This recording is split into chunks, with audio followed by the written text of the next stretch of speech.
Parents మెచ్చిన university సంకల్ Chand Patel university Gujarat.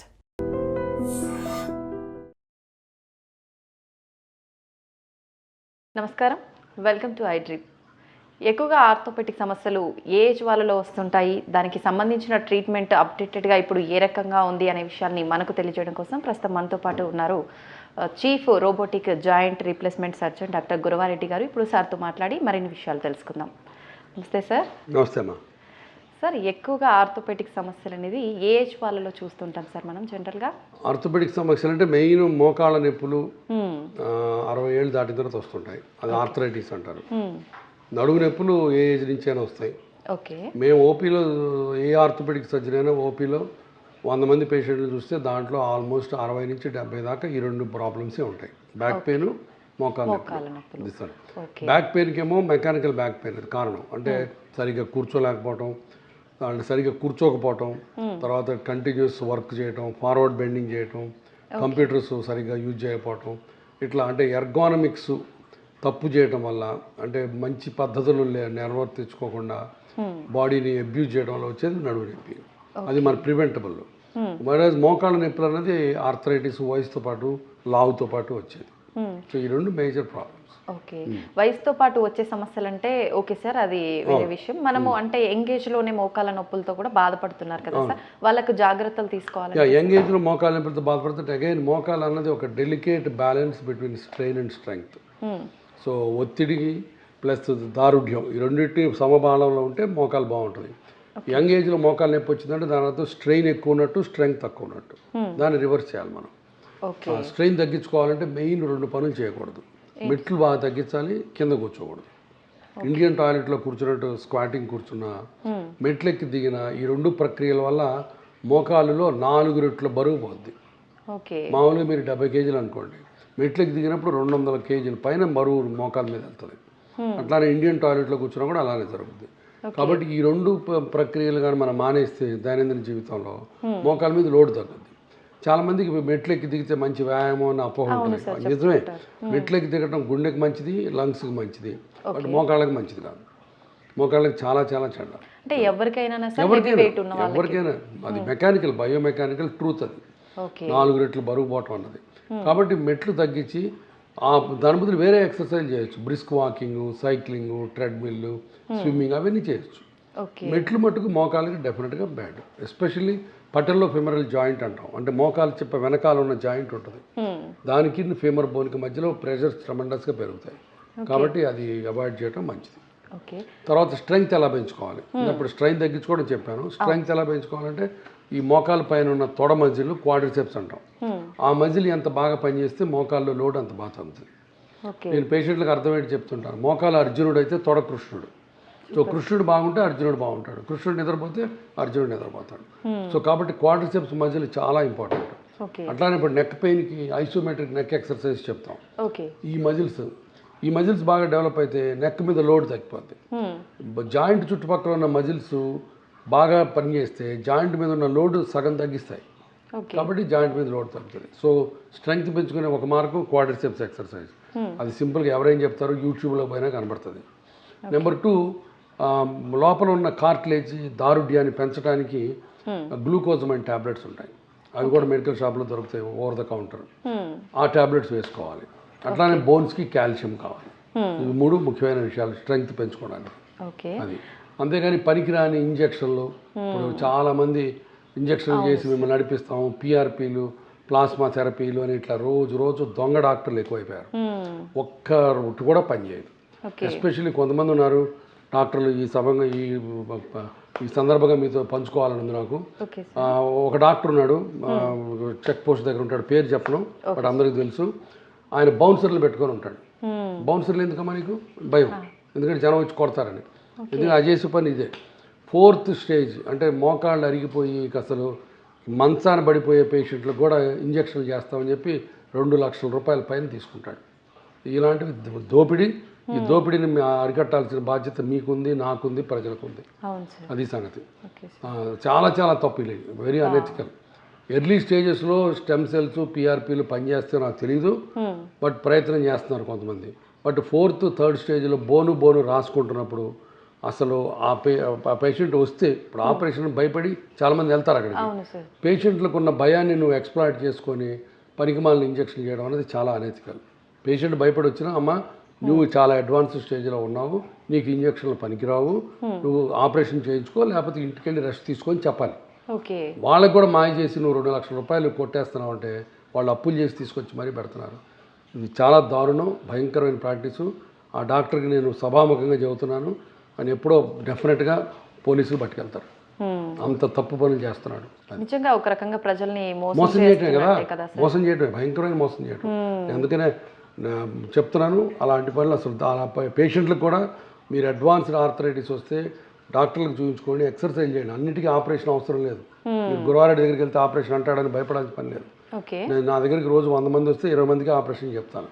అనవసరంగా operation ఏ ఒక్కళ్ళని చేయము. బట్ అనవసరంగా ఇంజక్షన్లు చేస్తున్నారు. ఆ ఇంజక్షన్ చేయించుకొని డబ్బులు వేస్ట్ చేసుకోవద్దు. డబ్బుల కంటే ముఖ్యం ఒక్కసారి ఆ ఇంజక్షన్లు లోపల జాయింట్లో ఇన్ఫ్లమేషన్ వచ్చి ఇన్ఫెక్షన్ వస్తుంది. నా దగ్గర కనీసం 4-5 అట్లా ఇన్ఫెక్షన్ వచ్చిన పేషెంట్లు ఉన్నారు. అప్పుడు జీవితం అంతా పోయినట్టే. కాబట్టి తొందరపడి మాయ మాటలు నమ్మి ఆపరేషన్ అని భయపడి వెళ్ళి ఇంజక్షన్లు చేయించుకోవద్దు. అది పేషెంట్లకి చెప్పే విన్నపం నేను. అసలు అరుగుదల అనేది ఎందుకు వస్తుంది సార్? ఇందాక మీరు చెప్పినట్టుగా స్ట్రెంత్ లేకపోవడం వల్లే అంటారా? జెనెటిక్స్ కూడా అరుగుదల మెయిన్ వయసుని బట్టి, తర్వాత బరువుని బట్టి, ఈ 2 మెయిన్. మూడోది యాక్సిడెంట్. ఒక్కోసారి మోకాలు యాక్సిడెంట్ అయ్యి లోపల ఎముకలు ఇరుగుతాయి, అప్పుడు కార్టిలేజ్ కూడా దెబ్బతిని దానివల్ల వస్తుంది. దాన్ని పోస్ట్ ట్రామాటిక్ ఆర్థరైటిస్ అంటారు. బట్ మేజర్ కారణం వచ్చి వయసు, ఆ రెండో కారణం వచ్చి లావు. వయసును మనం ఆపలేము, బట్ లావుని మేము నియంత్రించవచ్చు. సో ఈ 2 ముఖ్యమైన విషయాలు. ఓకే. అడల్ట్స్లో ఎక్కువగా మనకు ఆర్థోపెటిక్ సమస్యలు అంటే మనకు మోకాలు నొప్పులు ఎక్కువగా వస్తుంటాయి అన్నారు కదా సార్, మనకు ముందుగానే సిమ్టమ్స్ ఏమైనా తెలుస్తాయా సార్? మోకాళ్ళ నొప్పులు మొదటి నుంచి ఎట్లా అంటే బాగా స్టిఫ్ అయిపోతాయి. మార్నింగ్ స్టిఫ్నెస్ అంటారు దాన్ని. పొద్దున్న లేవగానే మోకాలంతా బండలాగా కాసేపు అట్లు ఇట్లా అనుకుంటే తప్ప పట్టేసినట్టు ఉంటాయి. అది మార్నింగ్ స్టిఫ్నెస్. తర్వాత మెల్లగా చప్పుళ్ళు మొదలవుతాయి, తర్వాత వాపులు వస్తాయి, తర్వాత మెట్లెక్కి దిగుతున్నప్పుడు క్రీక్ క్రీక్ అని మన అరిగిపోయిన చెక్క ముక్కలు అన్నట్టు వస్తాయి. ఇవన్నీ దాన్ని క్రిప్టెస్ అంటారు. సో మెయిన్ మొదట్లో నొప్పి, డిస్కంఫర్ట్, కొంత స్వెల్లింగ్, మార్నింగ్ స్టిఫ్నెస్ మొదటి స్టేజ్లో. ఇక రాను రాను బాగా ఎక్కువ అవుతుంటే మోకాళ్ళు వంగిపోతాయి, దొడ్డికాళ్ళు అంటే అట్లా వంగిపోతాయి. తర్వాత కుంటు మొదలవుతుంది. ఒక దొడ్డికాలు వచ్చి కుంటు వచ్చిందంటే ఇక దాని అర్థం లాస్ట్ స్టేజ్లోకి వెళ్ళిపోయినట్టు. ఇంకా అప్పుడు అంటే ట్రీట్మెంట్ ఆపరేషన్ తప్ప మార్గం లేదు. ఓకే. ఆపరేషన్ అంటే ఏంటి సార్? మనం అంటే రీప్లేస్మెంట్ ఉంటుందా? ఎలా ఆపరేషన్ అంటే నీ రీప్లేస్మెంట్ అంటే నేను చూపిస్తాను ఒకసారి మోడల్ తెప్పించి. మోకాళ్ళు అరగడం అంటే ఇప్పుడు బేసికల్గా మామూలుగా మోకాళ్ళు బోన్కి మధ్య కార్టిలేజ్ ఇలా ఉంటుంది చూసారు కదా, మెత్తగా నున్నగా పచ్చి కొబ్బరి ముక్కలా ఉంటుంది. అది వయసు వస్తున్న కొద్దీ ఎండిపోయి ఈ రకంగా తయారవుతుంది, ఊడిపోతూ ఉంటుంది. ఇది ఎండిపోయి ఎండు కొబ్బరి ముక్కలా తయారై తర్వాత ఊడిపోతుంది కొబ్బరి. సో అప్పుడు మొత్తం ఆర్థరైటిస్ వచ్చినట్టు. లాస్ట్ స్టేజ్ 4 స్టేజ్లు ఉంటాయి. 4th స్టేజ్కి వచ్చినప్పుడు ఇక కంప్లీట్గా ఎముక రాసుకొని మధ్యలో గుజ్జంతా పోద్ది. అప్పుడు ఈ ఆపరేషన్ పడుతుంది. దీన్ని నీ రీప్లేస్మెంట్ అంటారు. ఇప్పుడు ఇలా చెక్కేసి ఇది చూసారా, ఇటుపక్క స్టీల్ ఇటుపక్క ప్లాస్టిక్ వేస్తాం, దాన్ని నీ రీప్లేస్మెంట్ అంటారు. అదొక్కటే ఆపరేషన్. ఇంకా అరిగిన తర్వాత. ఓకే సార్, అయితే ఈ ఆపరేషన్ నీ రీప్లేస్మెంట్ అయిన తర్వాత నార్మల్గా మనం బిఫోర్ ఇది ప్రాబ్లం రాకముందు ఎలా ఉన్నామో అలానే ఉండొచ్చు. ఆపరేషన్ ఇప్పుడు ఎంతో సక్సెస్ఫుల్ ఆపరేషన్ ఇది. 100 మందికి చేస్తే 99 మందికి సక్సెస్ ఆపరేషన్ ఇది ప్రాపర్ హాస్పిటల్ సెటప్లో. ఆ కొత్త మోకాలు మళ్ళీ 20 నుంచి 25 ఏళ్ళు ఉంటుంది. సో మళ్ళీ అన్ని పనులు చేసుకోవచ్చు, ఒక ఇండియన్ టాయిలెట్లో కూర్చోవడం తప్ప. ఓకే. ఫ్లోర్ పైన మరి బెండ్ అయి కూర్చునేటట్టుగా కాకుండా నార్మల్గా అన్ని చేసుకోవచ్చు. అయితే ఈ ఎముకలకి సంబంధించిన ఈ ప్రాబ్లమ్స్ రావడానికి ఫుడ్ హ్యాబిట్స్ కూడా కారణం అంటారా సార్? ఫుడ్కి డైరెక్ట్గా రిలేషన్ లేదు. కొంతమంది వంకాయ తింటే మోకాళ్ళు నొప్పులు వస్తుంటారు, అది కరెక్ట్ కాదు. భోజనం తీసి లావు ఎక్కితే లావు వల్ల నొప్పులు వస్తాయి, అంతే తప్ప డైరెక్ట్ రిలేషన్ లేదు. ఓకే. మనకు రీప్లేస్మెంట్ అయిన తర్వాత ఫుడ్ రెస్ట్రిక్షన్స్ కానీ ఏమైనా కండిషన్స్? రీప్లేస్మెంట్ మీరు ఏదైనా తినచ్చు. ఇప్పుడు ఆబ్వియస్గా లావు ఎక్కడం మంచిది కాదు, మీరు ఏదైనా తినచ్చు. డైరెక్ట్గా ఫుడ్కి మోకాళ్ళకి సంబంధమే లేదు. ఓకే. ఆర్థరైటిస్లో కూడా మనకు టైప్స్ ఉన్నాయా సార్? టైప్స్ 2 రకాలు. Main osteo arthritis, rheumatoid arthritis. Osteo arthritis అంటే ఇందాక మనం అనుకున్నట్టు వయసుతో పాటు కీళ్ళు అరిగిపోయి వస్తే దాన్ని ఆస్టియో ఆర్థరైటిస్ అంటారు. రుమటాయిడ్ ఆర్థరైటిస్ అంటే బాడీలోనే చేంజెస్ వచ్చి, రక్తంలో చేంజెస్ వచ్చి ఆటో ఇమ్యూన్ ప్రాబ్లం అంటారు. అంటే నీ జాయింట్లో ఉన్న కార్టిలేజ్ని నీ బాడీలో ఉన్న రక్త కణాలు శత్రువు కింద పరిగణిస్తాయి, వెళ్ళి వాటితో యుద్ధం చేసి వాటిని డ్యామేజ్ చేస్తాయి.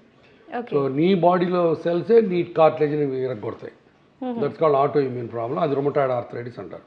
ఓకే రొమటాయిడ్ ఆర్థరైటిస్ చిన్న వయసులో వస్తుంది, 16 ఏళ్ళ నుంచి వస్తుంది. తర్వాత మల్టిపుల్ జాయింట్స్, వేళ్ళు, మోకాళ్ళు, హిప్ జాయింట్స్ అన్నీ ఎఫెక్ట్ అవుతాయి. ఓకే ట్రీట్మెంట్ వచ్చి చివరికి అడ్వాన్స్డ్ ఆర్థరైటిస్, రొమటాయిడ్ కానీ, ఆస్టియో ఆర్థరైటిస్ కానీ, మోకాళ్ళ operation, hip joint operation, so surgery. But మొదట్లో మెడికల్ ట్రీట్మెంట్ డిఫరెంట్ ఉంటుంది. రొమటాయిడ్ ఆర్థరైటిస్కి డిసీజ్ మాడిఫైయింగ్ డ్రగ్స్ అని ఉంటాయి, డిఎంఆర్టీస్ అంటారు. ఆస్టియో ఆర్థరైటిస్కి వేరే రంగులు ఉంటాయి. అది ఎంటైర్లీ డిఫరెంట్. అందుకని రొమటాయిడ్ ఆర్థరైటిస్ ఉంటే మేము ట్రీట్ చేయం, దాన్ని రొమటాలజిస్ట్ దగ్గర పంపిస్తాం. రొమటాలజిస్ట్ అని వేరే స్పెషలిస్టులు ఉంటారు, వాళ్ళు చూడాలి. ఆ మోకాళ్ళు బాగా పాడైపోయి ఆపరేషన్కి వచ్చినప్పుడు మేము చూస్తాం. అయితే మనకు ఆపరేషన్ స్టేజ్కి రాకముందు బిఫోర్ స్టేజెస్లో ట్రీట్మెంట్ ద్వారా మనం రీప్లేస్మెంట్ వరకు వెళ్ళే ఛాన్స్ లేకుండా చేయొచ్చా సార్? ఆపలేం. మోకాళ్ళు అరగడం అనేది వయసు లాంటిది, వయసును ఆపలేం కదా. అట్లానే మోకాళ్ళు అరగడం ఆపలేం. కాకపోతే మనం జాగ్రత్తలు తీసుకొని ఎక్సర్సైజ్ చేసి మంచి పనులు చేస్తే స్లోగా వెళ్తుంది అది ప్రోగ్రెస్, లేకపోతే తొందరగా అయిపోద్ది. అంతేగాని ఇప్పుడు ఫర్ ఎగ్జాంపుల్ 4 స్టేజ్లు ఉన్నాయి, 2వ స్టేజ్ నుంచి ట్రీట్మెంట్ స్టార్ట్ చేస్తే మీ మోకాలు 2వ స్టేజ్లో ఆగదు, 1లోకి వెళ్ళదు, 3లోకి వెళ్తుంది, 3 నుంచి 4కి వెళ్తుంది. అది ఆటోమేటిక్ అని ఏజ్ లాగా. కాకపోతే మనం చేసే ఎక్సర్సైజులు, మనం చేసే దీన్ని బట్టి స్లోగా వెళ్తుంది. లాగున్నారనుకోండి తొందరగా వెళ్తుంది. సో ఈ సంగతి. ఓకే. అయితే సార్ ప్రస్తుత కాలంలో చూసుకుంటే యూత్ అంతా హై హీల్స్ చెప్పులు వేసుకోవడం బాగా అలవాటు అయిపోయింది, ప్యాషన్ అయిపోయింది కదా సార్.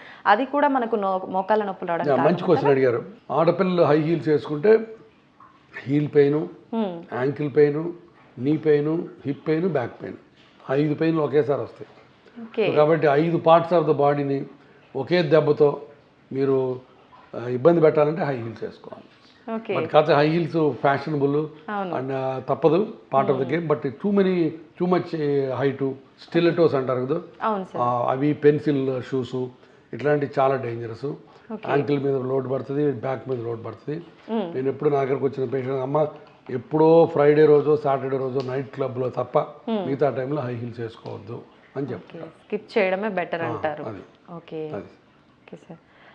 ఇప్పుడు టీనేజ్ పిల్లల్లో కూడా ఆర్థోపెటిక్ సమస్యలు వస్తున్నాయి కదా సార్, వాళ్ళు ముందుగానే రాకుండా ఉండాలంటే ఏం లేదు, టీనేజ్లో రావడానికి అవకాశాలు తక్కువ. బట్ వాళ్ళు సరైన ఎక్సర్సైజ్ చేయకపోవటం, జంక్ ఫుడ్ దీన్ని లావ్ ఎక్కడం. నా దగ్గర ఒక్కొక్కసారి 15-14 ఏళ్ళ పిల్లలు వస్తారు, 80-90 కేజీలు ఉంటారు. దానివల్ల ఆబ్వియస్గా జాయింట్స్ మీద లోడ్ పడుతుంది, బ్యాక్ మీద లోడ్ పడుతుంది. తర్వాత రెండోది వాళ్ళు బాగా హెవీ పుస్తకాల సంచులు వేసుకోవటం, అది ఒకటి తప్పు. పుస్తకాల సంచి వేసుకోవడానికి కూడా ఒక పద్ధతి ఉంది. మామూలు షోల్డర్ స్ట్రాప్ బ్యాగ్ లాగా వెనకాలకి వేసుకోవాలి, లేదంటే ఇట్లా వేసుకోవాలి. ఆడపిల్లలు ఉన్నారు, ఆడపిల్లలు కూడా ఇప్పుడు ఇదే వేసుకుంటున్నారు. ఒకవేళ ఇది వేసుకోవాలంటే ఇట్లా వేసుకోవాలి, ఇటు పక్క వేసుకోకూడదు. వన్ సైడ్ ఇట్లా అక్రాస్ చెస్ట్ వేసుకుంటే అప్పుడు లోడ్ బాగా ఈవెన్గా అవుతుంది. తర్వాత అగైన్ వాళ్ళు వర్క్ చేసేది ఎప్పుడు వంగి టెక్స్ట్లు చేయటం, వంగి ఐప్యాడ్లో ఆడుకోవటం, అది కూడా డేంజర్. ఒక మీరు ఫోన్ని మాట్లాడాలంటే, ఫోన్ టెస్ట్ చేయాలి, ఏదైనా వీడియో చూడాలంటే ఇట్లా దిండేసుకొని స్ట్రైట్గా కూర్చొని ఇట్లా చూడాలి, ఇట్లా చూడకూడదు. అట్లా చూస్తే నెక్ పెయిన్, బ్యాక్ పెయిన్ 2 వస్తాయి. సో సిట్టింగ్ పోస్చర్ చాలా ఇంపార్టెంట్. అన్ఫార్చునేట్గా మన టీనేజ్ పిల్లలు అది చేయట్లేదు. అవును సార్. సో అది సంగతి. చిన్న పిల్లల నుంచి ప్రతి ఒక్కరు కూడా ప్రస్తుతం చూసుకుంటే మొబైల్స్కి అడిక్ట్ అయిపోయి మొత్తం అందులోనే మీరు చెప్పినట్టుగా ఆ పొజిషన్ చూసుకోకుండా చూడటం వల్లే అంటారా సార్? మొబైల్ డెఫినెట్గా ఇట్లా చూడకూడదు, మొబైల్ చేస్తే ఇట్లా చూడాలి స్ట్రైట్గా. ఓకే. డయాబెటిక్ పేషెంట్లకు కూడా ఆర్థోపెటిక్ ప్రాబ్లమ్స్ ఎక్కువగా వచ్చే అవకాశం ఉంటుంది. డయాబెటిక్లో జాయింట్ ప్రాబ్లమ్స్ కంటే మజిల్స్ వేస్ట్ అవుతాయి. ఇప్పుడు మజిల్ ఉంది కదా, డయాబెటిక్ మయోపతి అని ఉంటుంది. అంటే డయాబెటీస్లో మజిల్స్కి ఉండాల్సిన దారుఢ్యం తగ్గిపోతుంది. ఎప్పుడైతే మజిల్స్ వీక్ అవుతాయో ఇందాక మనం కూడా దాని చుట్టుపక్కల ఉన్న జాయింట్స్ మీద లోడ్ పడుతుంది. సో కాబట్టి డయాబెటీస్లో అది ప్రాబ్లం. ఎందుకంటే డయాబెటిక్ డైరెక్ట్గా జాయింట్ రిలేషన్ లేదు, బట్ మజిల్స్ వీక్ అవడం వల్ల జాయింట్ నొప్పులు కూడా కొంత డయాబెటీస్లో ఎక్కువ ఉంటాయి. ఒక్కొక్కసారి డయాబెటిక్ ఎక్స్ట్రీమ్ డయాబెటీస్లో న్యూరోపతిక్ జాయింట్స్ అని ఉంటాయి.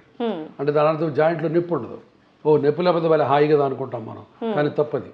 దేవుడు మనకి నొప్పి ఎందుకు ఇచ్చాడంటే ప్రొటెక్ట్ చేసుకోవడానికి.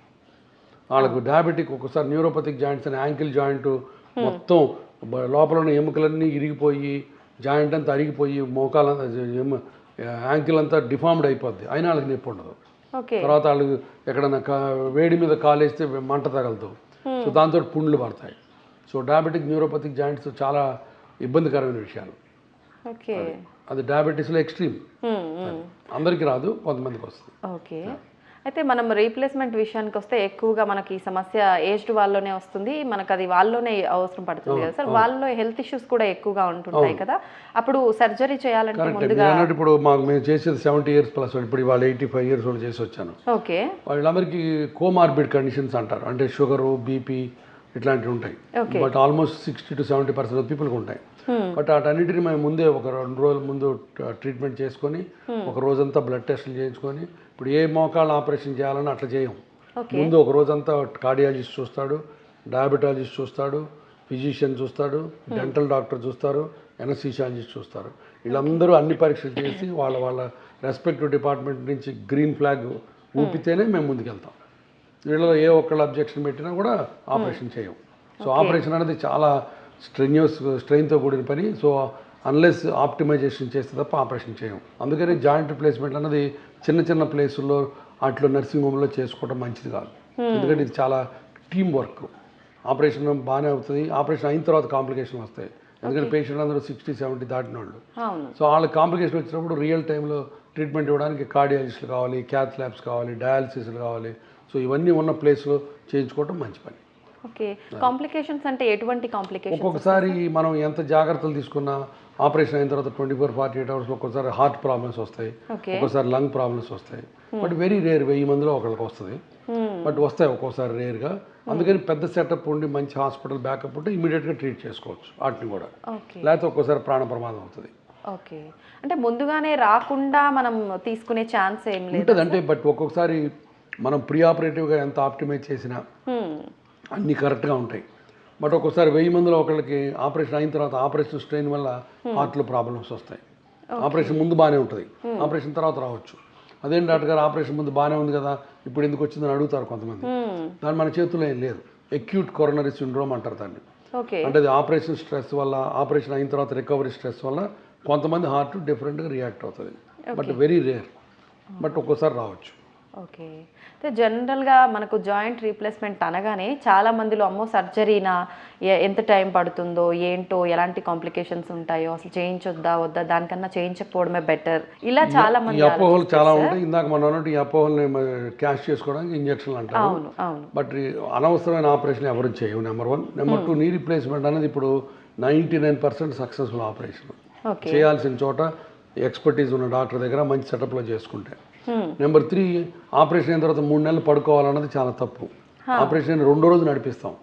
ఎవరైనా ఆపరేషన్ అయిన తర్వాత 3 నెలలు పడుకోమంటే దాని అర్థం వాడు ఆపరేషన్లో ఏదో గందరగోళం చేసినట్లు లెక్క. ఆ డాక్టరు అసలు ఎవరు పడుకోవాల్సిన పని. మేము ఇవాళ ఆపరేట్ చేస్తే రేపు పొద్దున్న నడిపిస్తాం. ఇప్పుడు లేటెస్ట్ రోబోటిక్ టెక్నాలజీ వచ్చింది, దాంతో చేస్తే ఇంకా రికవరీ ఫాస్ట్గా ఉంటుంది. ఎందుకంటే కటింగ్ తక్కువ ఉంటుంది రోబోట్స్లో, ప్రెసిషన్ ఎక్కువ ఉంటుంది. సో రోబోట్ ఇవాళ మార్నింగ్ ఆపరేట్ చేస్తే రేపు పొద్దున్న నడవచ్చు. సో రికవరీ అంత బాగుంటుంది. సో కాబట్టి మన ప్రజలు అసలు అపోహలు పెట్టుకోవాల్సిన పని లేదు. నొప్పి ఉంటుంది కొంత, అసలు నొప్పి లేదని చెప్పట్లేదు. బట్ నొప్పి తగ్గించే పద్ధతులు కూడా ఇప్పుడు చాలా అడ్వాన్స్డ్ టెక్నిక్స్ వచ్చినాయి. ఎన్హాన్స్డ్ రికవరీ ప్రోటోకాల్ అని, మల్టీ మోడల్ డ్రగ్ ఎనాలజీసీ అని రకరకాల ప్రోటోకాల్స్ ఉన్నాయి. సో దాంతో ఆపరేషన్ ముందు నుంచి నొప్పి తగ్గించే పద్ధతులు మేము అవలంబిస్తాం. దానివల్ల నొప్పులు అంత ముందులా కాకుండా ఇప్పుడు తగ్గుతాయి. అసలు నొప్పి లేకుండా ఏది ఆపరేషన్ ఉండదు. సో అది సంగతి.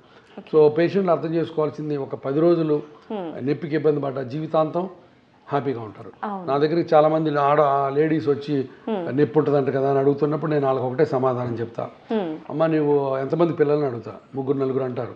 మరి 3-4 పురిటి నొప్పులు పడ్డావు కదా, పురిటి నొప్పులు భరించలేని నొప్పులు. మరి ఫస్ట్ పురిటి నొప్పులు అవగానే సెకండ్ బిడ్డని మానేయలేదు కదా నువ్వు, కన్నావు. ఎందుకు కన్నావు? ఆనందం. ఆ పురిటి నొప్పులు ఆ గంట మర్చిపోతే జీవితాంతం పిల్లలు ఇచ్చే ఆనందం వేరు. ఇది కూడా అంతే. ఇది ఆ మోకాళ్ళ నొప్పి పురిటి నొప్పి అనుకుంటే తర్వాత 20 ఏళ్ళు 30 ఏళ్ళు హాయిగా మోకాళ్ళ మీద బతకచ్చు. రెండోది చాయిస్ లేదు. ఇప్పుడు నొప్పిని మీరు భయపడి వెనక్కి వెళ్తే అసలు బాత్రూమ్ కూడా వెళ్ళలేని పరిస్థితి వస్తుంది. నాకు రోజుకు 10 మంది పేషెంట్లు వస్తారు అట్లా వీల్ చైర్లో. లేట్ అయిపోయింది, 70-80 years దాటిపోయి, వాళ్ళు ఎప్పుడో చేయించుకోవాల్సింది. కాబట్టి ఆ నొప్పి కానీ భయపడి వెనక్కి వెళ్తే ఇంకేముంది నీకు దగ్గర చాయిస్? నువ్వు బాత్రూమ్ వెళ్ళడానికి కూడా మళ్ళీ పిల్లలు ఎవరో ఒకళ్ళు ఎత్తుకోవాలి ఎవ్రీ సెకండ్. అంతకంటే భయంకరమైన పరిస్థితి ఇంకెవరికి అవుతుంది. అంతే కదా. మనం ఉన్ననాళ్ళు మన కాలకృత్యాలు మనం తీర్చుకోవాలి మినిమం. అంతేగాని మనం యూరిన్ పోవాలన్నా, మోషన్ పోవాలన్నా వేరే వాళ్ళ మీద ఆధారపడితే ఎవరు చేయగలుగుతారు? సో అది ఎవరికీ వద్దు. కాబట్టి మీ కాళ్ళ మీద మీరు నిలబడాలంటే ఆపరేషన్ అని ఈ రకంగా చెప్తాను నేను పేషెంట్లకి. చాలామంది కన్విన్స్ అవుతారు, బట్ స్టిల్ కొంతమంది భయపడతారు. వాళ్ళందరూ అసలు భయపడాల్సిన పనే లేదు. ఆపరేషన్ చేయించుకొని టేబుల్ మీద చనిపోవడం అనేది మోకాళ్ళ ఆపరేషన్లో లేదు. ఓకే 1,00,000 మందిలో ఒకళ్ళకి వస్తుంది ఇది, అంత రేరు. ఓకే. కాబట్టి అసలు దాని గురించి భయపడాల్సిన పని లేదు. అలా భయపడి వద్దు అని వెళ్ళిపోయిన వాళ్ళు ఎవరైనా ఉంటారు, ఉన్నారా 10 సార్? to 20% ఉంటారు, ఓకే. ఈజీగా ఉంటారు. ప్రతి సంవత్సరం వస్తారు, నేను ప్రతి సంవత్సరం వాళ్ళకి క్లాస్ తీస్తా, మళ్ళీ వెళ్ళిపోతారు, మళ్ళీ రారు, అట్లా ఉంటారు. ఈ లోపల ఆ దొంగోడు ఉన్నాడు కదా, ఆ బౌన్సర్లు పెట్టుకున్నాడు, వాళ్ళంటోడు ఇంజక్షన్ చేసి వాడు 2 లక్షలు కొట్టేస్తాడు, అప్పుడు అయిపోద్ది పని. ఓకే. సో అది సంగతి. అయితే సార్ ఎక్కువగా మనం పెయిన్ కిల్లర్స్ మెడిసిన్ నార్మల్గా యూజ్ చేయడం వల్ల కూడా ఈ సమస్యలన్నీ రావడానికి ఛాన్స్ ఉందా సార్? మంచి క్వశ్చన్ ఇది కూడా. కొన్ని అనవసరమైన మందులు అంటే పెయిన్ కిల్లర్స్ రిపీటెడ్గా వాడితే NSAIDs అంటాం మనం, non steroidal anti inflammatory drugs. అవి వాడటం వల్ల కిడ్నీలు పాడవుతాయి, లివర్ దెబ్బతింటుంది, గ్యాస్ట్రిక్ ఇరిటేషన్ వస్తుంది. సో అన్ని రకాల చెడ్డ అది ఎక్కువ రోజులు వాడితే. కాబట్టి ఎక్కువ రోజులు ఆ మందులు వాడుకోకూడదు. అది అందుకని ఆపరేషన్ చేయించుకుంటే అప్పుడు మందులు వాడుకోకుండా సరిపోతుంది. అది బట్ కొంత లో మెయింటెనెన్స్ డ్రగ్స్ ఉంటాయి. ఫర్ ఎగ్జాంపుల్ పారాసిటమాల్, తర్వాత అల్ట్రాసెట్, ఇట్లాంటి టాబ్లెట్స్ కొన్ని నెలల తరబడి వేసుకోవచ్చు, బట్ నాట్ ఎవ్రీ టాబ్లెట్. అది సార్ ఆస్టియోపోరోసిస్ అంటారు అంటే ఏంటి సార్? చాలా మంది ఆస్టియోపోరోసిస్ మోకాళ్ళు అరగటం ఒకటి అనుకుంటారు, అది వేరు. ఆస్టియో ఆర్థరైటిస్ అంటేనేమో జాయింట్ అరగటం, ఆస్టియోపోరోసిస్ అంటే ఎముకల్లో కాల్షియం తగ్గడం. ఆస్టియోపోరోసిస్ వల్ల ఆర్థరైటిస్ రాదు. ఆస్టియోపోరోసిస్ అంటే ఎముకలు పలచబట్టడం. అది ఒరిజినల్గా ఆడవాళ్ళు మగవాళ్ళు అందరికీ 60 దాటిన తర్వాత ఆడవాళ్ళకి ఎస్పెషల్లీ పీరియడ్స్ ఆగిపోయిన తర్వాత, అంటే పోస్ట్ మెనోపాజల్ ఈస్ట్రోజన్ హార్మోన్ లేకపోవడం వల్ల బోన్స్లో కాల్షియం తగ్గుతుంది. సో దాంతో బోన్స్ బ్రిటిల్ అయిపోయి కింద పడితే ఇరగటం, చాలా తొందరగా నొప్పులు రావడం జరుగుతుంటాయి. మన ఇండియాలో వెజిటేరియన్ ఆడవాళ్ళకి బాగా కామన్ ప్రాబ్లం ఆస్టియోపోరోసిస్. తర్వాత చిన్న వయసులో గర్భసంచి ఓవరీస్ తీసేస్తే దానివల్ల కూడా కొంత ఎఫెక్ట్ ఉంటుంది. ఓకే. అయితే దీనికి ముందుగానే మనం అంటే జాగ్రత్త తీసుకోవాలంటే సార్ అలా జాగ్రత్త ఆడపిల్లలు ఎస్పెషల్లీ 16 ఏళ్ళ 20 ఏళ్ళ నుంచి కొంచెం ఎక్సర్సైజ్ బాగా చేయాలి, రెగ్యులర్ కాల్షియం ఇంటేక్ తీసుకోవాలి, తర్వాత మిల్క్ ప్రోడక్ట్స్, ఎగ్ ప్రోడక్ట్స్ తీసుకోవాలి, తర్వాత వాకింగ్ లాంటివి చేయాలి, అంటే ఇంపాక్ట్ యాక్టివిటీస్ ఉండాలి. ఓకే.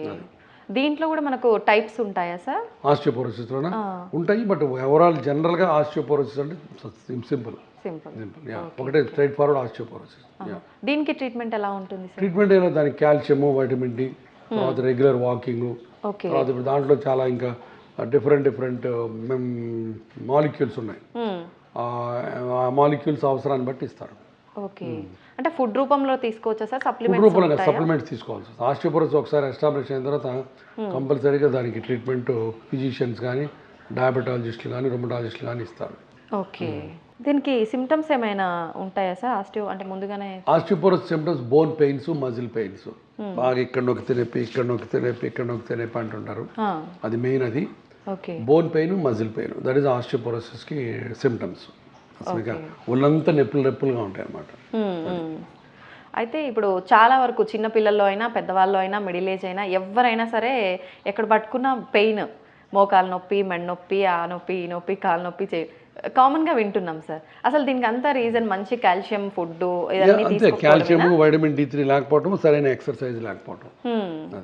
అది బోన్స్ స్ట్రాంగ్ ఉండాలంటే ఏ ఫుడ్ మన లైఫ్ స్టైల్లో? Regular milk, cheese, butter, eggs, boiled egg whites, ఇవన్నీ తీసుకోవాలి అన్ని. సో అన్ని లావ్ ఎక్కుతారంట, లావేం పెద్ద ఎక్కరు, కొలెస్ట్రాల్ ఫుడ్స్ కాదు ఇవన్నీ.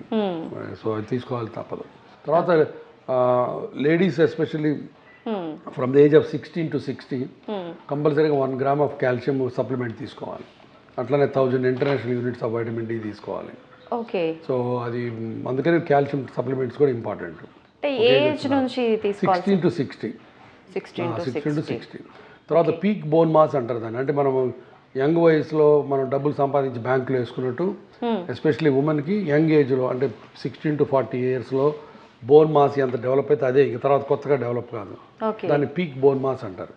అది మీరు యంగ్ ఏజ్లో మంచి అలవాట్లతోటి బాగా ఎక్సర్సైజ్ చేసి మంచి ప్రోడక్ట్స్, మిల్క్ ప్రోడక్ట్స్ తీసుకుంటే అప్పుడు మీ పీక్ బోన్ మాస్, బ్యాంక్లో బాగా కాల్షియం ఎక్కువ ఉంటుంది, అది తర్వాత ఉపయోగపడుతుంది మీకు.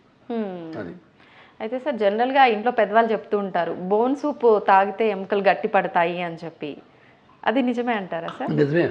Bone soup is a good nutrient for the micro nutrients ఉంటాయి, తాగొచ్చు. ఓకే. అంటే వీక్లీ ఎనీ టైమ్స్ తీసుకోవచ్చు? ఎనీ టైమ్స్ అనే లేదు, డిపెండ్, రోజు ఒకటి తాగినా పర్లేదు.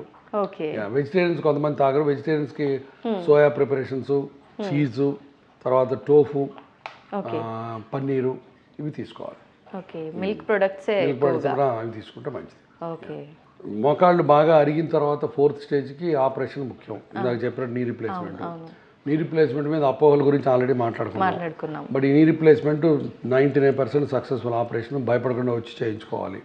ఇప్పుడు దాంట్లో రోబోటిక్ టెక్నాలజీ వచ్చింది. రోబోటిక్ టెక్నాలజీతో చేస్తే ఇంకా రికవరీ ఫాస్ట్గా ఉంటుంది, బెండింగ్ ఎక్కువ ఉంటుంది, ఎప్పుడైనా కావాలంటే కింద కూర్చోవచ్చు. బట్ నీ రీప్లేస్మెంట్ నొప్పులు అని చెప్పి భయపడి వెళ్ళి దొంగ ట్రీట్మెంట్లు, దొంగ ఇంజక్షన్లు చేయించుకోవద్దని నేను ప్రజలందరికీ నేను చేతులెత్తి దండం పెట్టి చెప్తున్నాను. మీరు నా దగ్గరకు వచ్చి ఆపరేషన్ చేయించుకోవడానికి భయపడితే ఇంట్లో కూర్చొని చేతనంత వరకు ఎక్సర్సైజ్ చేసి ట్యాబ్లెట్స్ వేసుకోండి. బట్ ఈ పనికిమాలిన ఇంజక్షన్లు చేయించుకోవద్దు, పనికిరావు. వాటి వల్ల ఒక్కోసారి డేంజరు, ఇన్ఫెక్షన్ వచ్చిందంటే మోకాలు మొత్తం పాడైపోద్ది. కాబట్టి అది చేయొద్దు. అయితే సార్, డాక్టర్ అంటే మనకు దేవుడితో సమానం అంటుంటారు.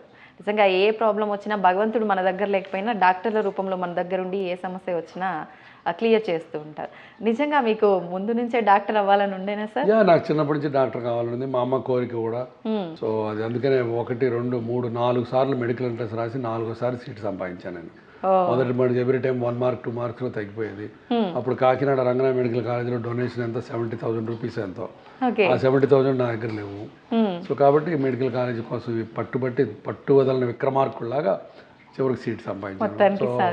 That's what I enjoy every moment of my doctor career. Okay.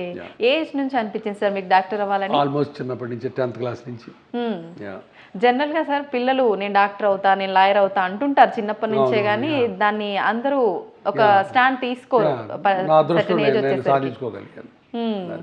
Okay, అంటే ఎందుకు సార్ మీకు ఎందుకు అనిపించింది డాక్టర్ అవ్వాలని? అది అందరూ అడుగుతుంటారు, నేను చెప్తుంటాను. నాకేమి సినిమాలో లాగా క్యాన్సర్ ఉన్న నాన్న, క్షయవ్యాధి ఉన్న అమ్మ లేరు. నాకు ట్యూబ్ లైట్లు అంటే తెగ ఇష్టం. చిన్నప్పుడు మా ఇంట్లో చిన్న 40 క్యాండిల్స్ బల్బ్స్ ఉండేవి ఆ రోజుల్లో. అంటే నీకు తెలిసిపోవచ్చు ఇప్పుడు ప్రతి చోట ట్యూబ్ లైట్లు ఇచ్చి. అప్పుడు మా రోజుల్లో 40 క్యాండిల్స్ బల్బు, 60 క్యాండిల్స్ బల్బు ఉంటాయి. అది క్యాండిల్స్ పెరుగుతున్న కొద్దీ బ్రైట్నెస్ పెరుగుద్ది.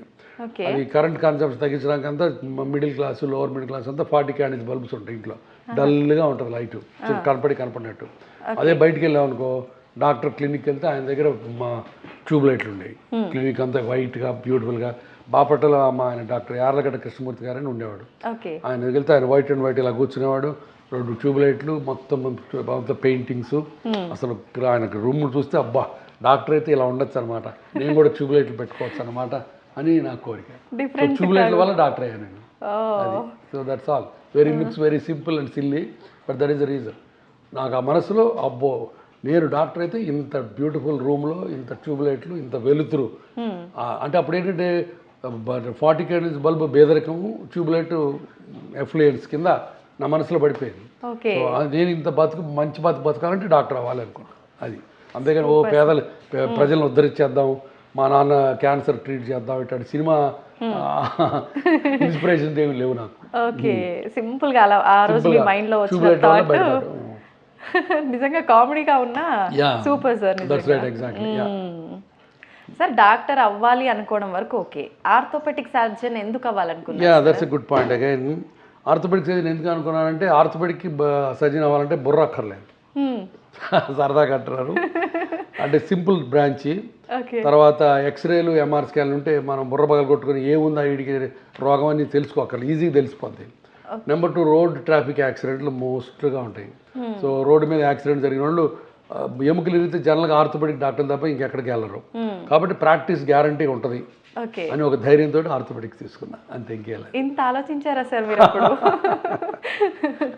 జనరల్గా మనం ఏదైనా కోరిక ఉంది, ఇది అవ్వాలనుకుంటున్నాము, అంతే దాని త్రూ వెళ్ళిపోతాం, కానీ మీరు అప్పట్లోనే ఇంత ఆలోచించారు. ఆలోచించావు. సూపర్ సార్, నిజంగా. ఎక్కడ సార్ మీ స్టడీస్ అవన్నీ? మెడికల్ కాలేజ్ ఎంబీబీఎస్ అంతా గుంటూరులో, పోస్ట్ గ్రాడ్యుయేషన్ అంతా పూనాలో, తర్వాత 10 ఏళ్ళు ఇంగ్లాండ్లో FRCS, MCH. అది ఇప్పుడు అక్కడి నుంచి వచ్చి కూడా 24 ఏళ్ళు అయిపోయింది. సో ఇండియాలో సెటిల్ అయిపోయాము. అది ఇంగ్లాండ్లో ప్రాక్టీస్ అయిపోయింది, ఇక్కడ వచ్చేసారు. Okay okay. ఫ్యామిలీ బ్యాక్గ్రౌండ్ ఏంటి సార్? ఫ్యామిలీ బ్యాక్గ్రౌండ్, మా father agriculture college principal, okay. మా మదర్ హౌస్ వైఫ్. ఇద్దరు చనిపోయారు. మదర్ చనిపోయి 7 ఏళ్ళు అయింది, ఫాదర్ మొన్న 2 నెలల కింద చనిపోయారు.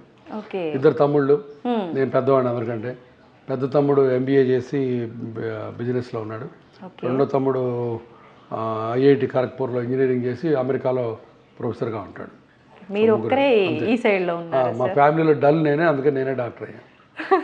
తర్వాత చెల్లెళ్ళు ఎవరు లేరు, ఓకే ముగ్గురు బ్రదర్స్. ఓకే చెల్లెలు అంటే బాబాయ్ కూతుళ్ళు ఉన్నారు, పిన్నమ్మ కూతుళ్ళు ఉన్నారు, కజిన్స్ ఫస్ట్ కజిన్స్ ఉన్నారు.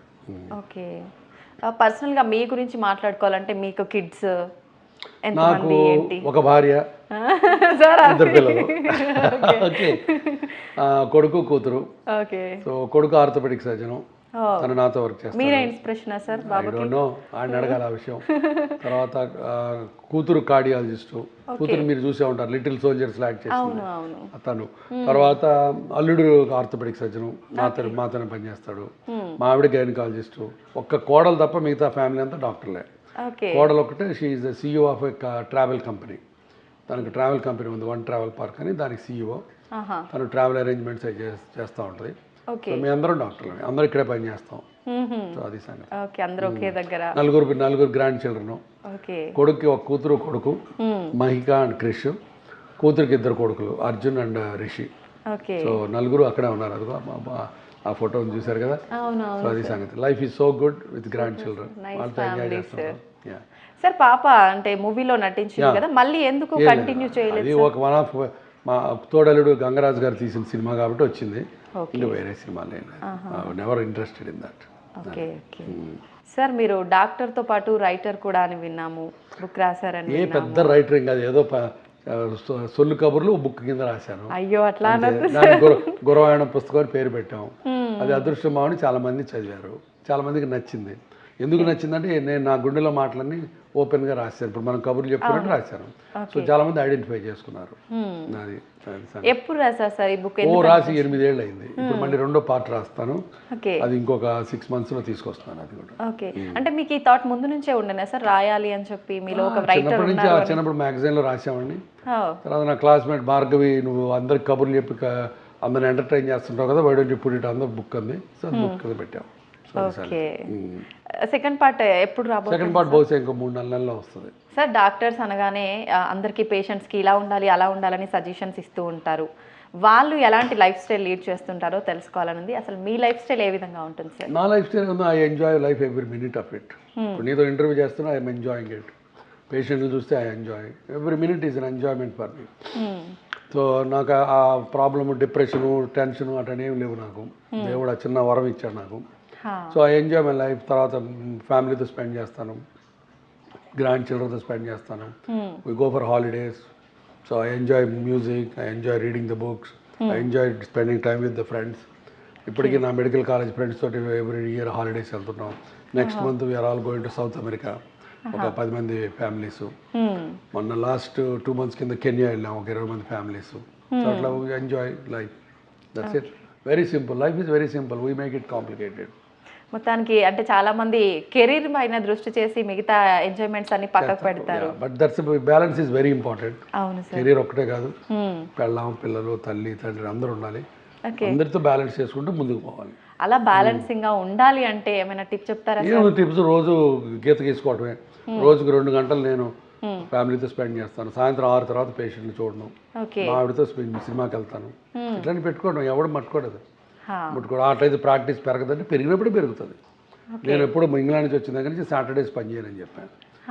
5 రోజులే, సాటర్డే సండే నా ఇష్టం, my own time. So like that. ఇప్పుడు నేను మా ఆవిడ every 4th weekend discover India అని పేరు పెట్టుకొని ఇండియాలో ప్రతి ప్లేస్కి వెళ్తాం. మొన్న అమృత్సర్కి వెళ్ళాం, ఇంకో రోజు చండీగఢ్కి వెళ్ళాం, ఇంకో రోజు కన్యాకుమారికి వెళ్ళాం. సో ఇట్లా we wanted to travel all over India. So every 4th weekend మేము ఇద్దరం ఎవరికి దొరకవు. So like that you define your life. ఎవడు nobody can question you, nobody can influence you. అది మనలో ఉండాలి. సో కాబట్టి అది ఇంపార్టెంట్, చాలా ఇంపార్టెంట్. అప్పుడే రీజువనేట్ అయ్యి మళ్ళీ వర్క్ కూడా బాగా చేస్తాం. 24 గంటలు వర్క్ చేస్తే కూడా నీకు లోపల ఎనర్జీ అంతా ఇదైపోతుంది. కాబట్టి మధ్య మధ్యలో రిలాక్స్ అవ్వడం చాలా ఇంపార్టెంట్, చాలా చాలా ఇంపార్టెంట్. నిజమే సార్. బ్యాలెన్స్ లైఫ్ నిజంగా ఇంపార్టెంటే సార్. ఇప్పుడు ప్రస్తుత రోజుల్లో ఇది మిస్ అయ్యే చాలా వరకు గొడవలకి దారితీస్తున్నాయి సార్. సార్ మీరు రాసిన పుస్తకానికి బాపు గారి ముఖ చిత్రం వేశారు కదా, ఎందుకని సార్? బాపు గారు కవర్ పేజ్ చేశారు. ముళ్ళపూడి వెంకటరమణ ముందు మాట రాశారు. ఆయన అదృష్టం, వాళ్ళిద్దరు గొప్ప వ్యక్తులు. ఆయన కవర్ పేజీ ముళ్ళపూడి వెంకటరమణ గారు ముందు మాట రాశారు. వాటి ఇద్దరు లేరు ఇప్పుడు, దురదృష్టం కొద్ది. ఎందుకు సార్, మీకు ఎందుకు అనిపించింది వాళ్ళవే? నాకు బాపు గారు అంటే ప్రాణం. ఓకే. అమ్మో, అసలు ఆయన అంటే నాకు ఎంత ఇష్టం ఉంటే అంత ఇష్టం. అంత ఇష్టం. నా కాలేజీ రోజుల నుంచి ఆయన బొమ్మలంటే ఇష్టం, ఆయన వ్యక్తిత్వం అంటే ఇష్టం, ఆయన సినిమాలంటే ఇష్టం. ఓకే. కాబట్టి ఆయన అడిగి రిక్వెస్ట్ చేశాను. అదృష్టం బాగుండి ఆయన నాకు పేషెంట్ కూడా. సో ఆయన వేసి ఇచ్చాడు. ముళ్ళపూడి వెంకటరమణ గారు కూడా నా పేషెంట్, ఆయన ముందు మాట రాసిచ్చాడు. అదే నాకు చాలా అదృష్టం కింద ఫీల్ అవుతాను నేను వాళ్ళిద్దరితో అంత చేసుకోవడం అన్నది. Okay, super sir. నిజంగా అంటే ఒక డాక్టర్ అంటే డాక్టర్ యాంగిల్లోనే కనిపిస్తారు. మిమ్మల్ని చూస్తుంటే లైఫ్ బ్యాలెన్స్డ్, ఎంజాయ్ చేయడం కానీ, మీ వర్క్కి మీరు న్యాయం చేయడం కానీ, ఎవ్రీథింగ్ అసలు సూపర్ సార్. నేను చాలా చేస్తాను, చెప్పే కదా, orthopaedics only part time job నాకు. నేను పుస్తకాలు రాస్తాను, మ్యూజిక్ వింటాను, కంపేర్ చేస్తాను, మ్యూజిక్ షోస్, రేడియో జాకింగ్ చేస్తాను, చాలా చేస్తాను. Multi talented sir. అంటే మల్టీ టాలెంటెడ్ అన్న multi tasker. Okay, super sir, super. ఇంతే జోష్గా ఎనర్జీగా ఉండాలంటే ఇప్పటి యువతకు మీరు ఏ సలహా ఇస్తారు సార్? ఏలా simple, do what you like, like what you do. Okay sir, single లైన్లో సింపుల్గా. ఓకే, అర్థం చేసుకున్న వాళ్ళు ఫాలో అయిపోవాలి. Okay, thank you sir. Thank you very much. Namaste. And for more videos, please subscribe to iDream. Please subscribe to iDream. Please subscribe iDream. And please subscribe to iDream. For more videos, subscribe to iDream. please like, share and subscribe to the channel. Congratulations, iDream. Subscribe to iDream. Subscribe to iDream. So subscribe to iDream Media. iDream ki iDream team andarki huge congratulations. Please subscribe iDream Media. Please subscribe to iDream. Subscribe iDream. Please subscribe to iDream. iDream అంటే నా కళల ఛానల్ను subscribe చేసుకున్న నోరు తిరుగుతలేదు, మీరైతే గంట గుర్తు కొట్టండి. For more such videos, please subscribe to iDream. Subscribe to iDream. Please subscribe to iDream. Please subscribe iDream Media. Please do subscribe to iDream. Please subscribe to iDream Media. For best entertainment and information, please subscribe iDream. And don't forget to subscribe to iDream.